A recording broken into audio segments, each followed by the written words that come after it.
Yo, what's up, y'all? It's your boy P-Lot, aka the Brick Slinger, and guess what? Your boy got something to say. Some of y'all probably already know, and if you haven't noticed, here's the deal.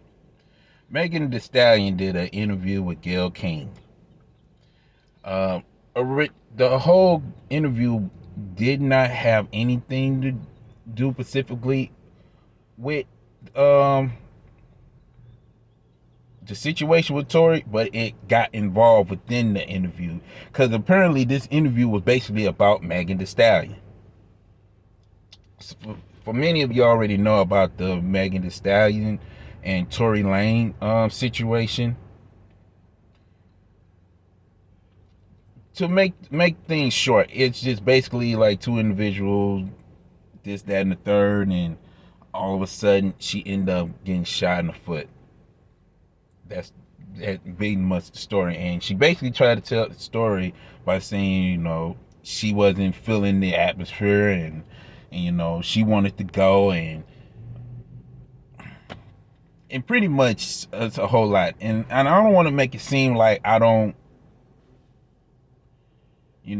rock with the story per se, but we'll get to that later. But when Gayle King asks this woman, did she had an intimate thing with Tory Lane, and Megan was like sexual? Yes. Let me ask this again. Did you have a sexual relation with Tory?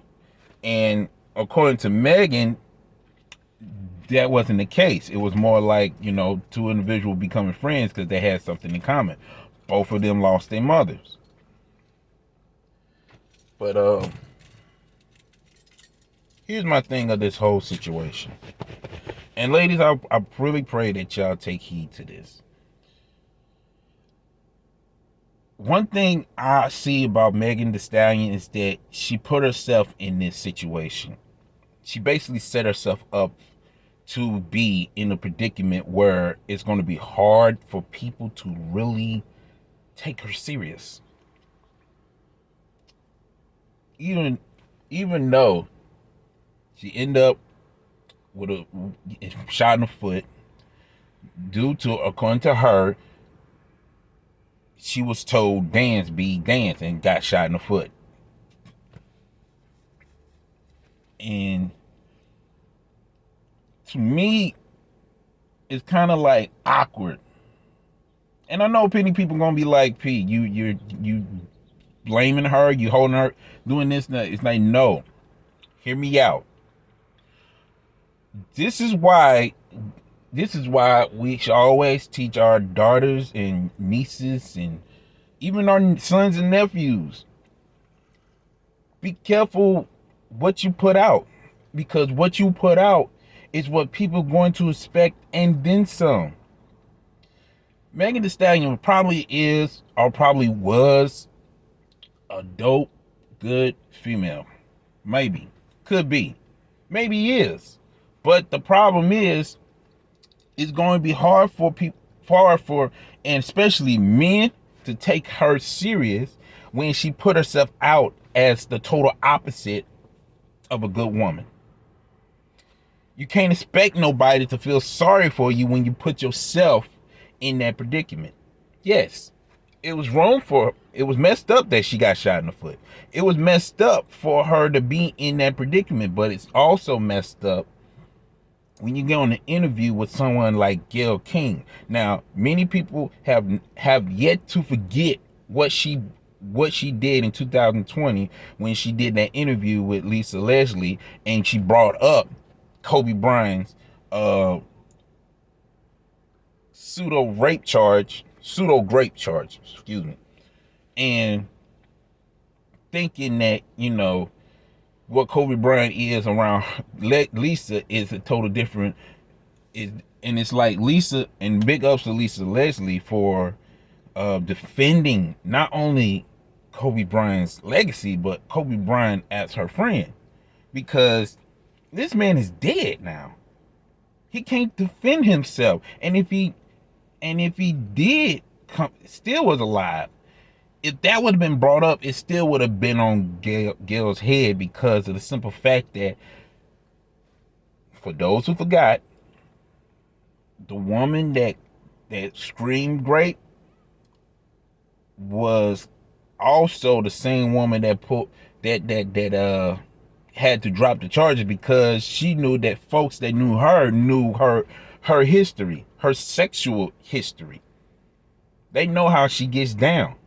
So if people are still holding on to the fact that this Kobe Bryant, quote unquote, sexually violated a woman who didn't really get violated like that, it's crazy. And many people got on Gayle King's head for trying to make it seem as if this man is guilty, as if she really believes that Kobe Bryant did sexually violated a young lady.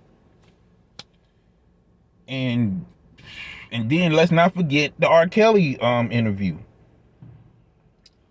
If anything, what messed me up is the fact that interview, even though I didn't see the whole interview, but that clip enough sparked it many reasons to believe that R. Kelly is guilty.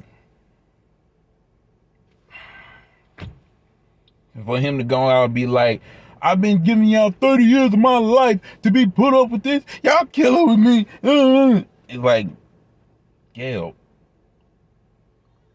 can you... But here's my thing. That whole situation. It's like Gayle King has become like the person you got to be careful doing an interview with, because you mess around and the truth will come out on one end or the other end. The interview with Megan Thee Stallion, it's already proven that something is shaky about this story, or at least her end of the story. Because we're not going to get a chance to hear Tory Lanez's side of the story, because he's basically been put on mute. He can't say nothing about his side of the story, because if he does, he's gonna be in trouble. So as of this point, Megan's side of the story is going to be on display, even though it would have been best if she didn't brought it out in the public, took care of that in court, not in the public, because now anything that she says can be used against her in a court of law. And nobody's going to 100% consider Tory Lanez the bad guy or guilty because of her story, her interview, period. And like I said, it's going to be hard to prove her innocent when Megan puts herself out as something that she probably don't want to acknowledge. But then she probably do put herself in that predicament on purpose. Because we're living in a society where a woman who doesn't display some type of wisdom can go out and say, I'm this, I'm that, and the third. And when tragic comes, all of a sudden, I'm a woman, I'm a lady, I'm this, I'm that. Let it be known, no matter what year this is, no matter what time or era we in, we're going to have to stick with the fact that the truth is the truth and the lie is a lie. And if we're messing around, we're going to get that line blurred off to the point where you don't see that line no more, and you can't really tell the difference, because now what's good is bad and what's bad is good. And that's going to be the problem. And unfortunately, that is going to be the case. That is the case now. So hopefully what Megan has put herself into, hopefully she can fall back and probably take the time to say, I probably shouldn't have done this interview, because now what I try to put out, what I was putting out is not what I had in mind. Her PR folks should be fired for this, because now she's looking more guilty than the innocent person that she's trying to put herself out to be. But I could be tripping, because I can hear it now. See, this is why black women don't get protected, because then there's no black men protecting her, and this, that, and the third. understand something, ladies and gentlemen. It's not that the black woman is not being protected. The issue is the particular ones that's causing the chaos and then end up getting it backfired. At some point, we're gonna have to fall back and be like, if I protect that person, I might end up hurting myself too. That's why when you get in the scripture, let it be known, don't correct the fool. Because you ain't gonna don't correct the fool, because the fool ain't gonna get their mind right. The fool is not gonna get their mind right. Why? Because in their eyes, in their own eyes, they're wise. You correct a wise person, guess what? That wise person gonna be like, shoot, thanks for correcting me. Thank you for checking me. A fool, a fool is gonna be like, oh, you checking me? You correcting me? No. Let's go ahead and deal with the fact that people gonna believe what they want to believe, and people gonna do exactly what they want to do. But there's only one thing that will never change: the consequences of the action. Point blank, period. But that's just me. If you like what you heard, there's a like button. Dislike what you heard, dislike. Comment. Let's have this conversation. And who knows, this may end up being live. And feel free to disagree, but don't be disrespectful. Subscribe. Share this video. Let's have this conversation keep going. Until then, this is your boy P-Lot, aka the Brick Slinger. And as always, continuing to sharpen one another. Support the kingdom. Take care and God bless. Laborers.